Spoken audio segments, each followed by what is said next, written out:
Hi there, let's have a look at a case study of tourism in a glacial landscape, the Lake District. 16.4 million tourists visit the Lake District, a Cumbrian national park, each year. This high level of popularity has the following impacts. Social. 89% of tourists arrive by car. This means traffic congestion is bad, especially on the roads that link the motorway to the national park. Most businesses in Ambleside sell goods for tourists, not locals, who often go to Windermere or Kendal to shop. Holiday homes account for 16% of properties in the Lake District.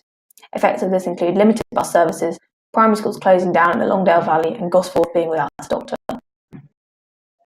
Economic impacts. In 2014, 16,000 people were employed by the tourism industry. Tourists spent more than £1 billion. The property prices are so high that many locals are being forced away. Finally, the environmental impacts. Tourists damage vegetation in the Langdale Valley by parking on grass verges. Lots of walkers use one footpath that goes from Keswick up to the popular mountain Catbell. Over time, this footpath has been significantly eroded. Lake Windermere is a popular place for water sports, which creates noise and water pollution.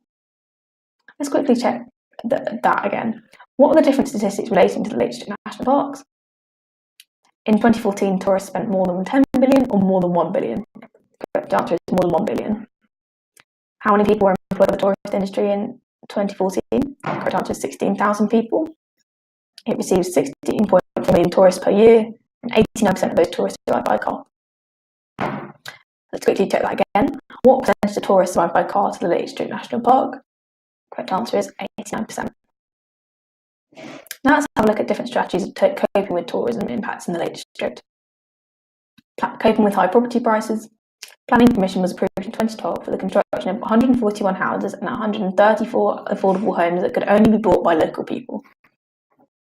Footpath erosion. The most eroded paths of townhouses have been recently vegetation and covered soil. Traffic. In Ambleside, there are controlled parking zones in the centre that only allow 1 hour of parking. This helps reduce the issue of low parking space availability. Pollution from water sports. Zoning schemes for some water sports in specific areas of lakes. How do controlled parking zones in Ambleside help ease the pressure on parking space in the Lake District?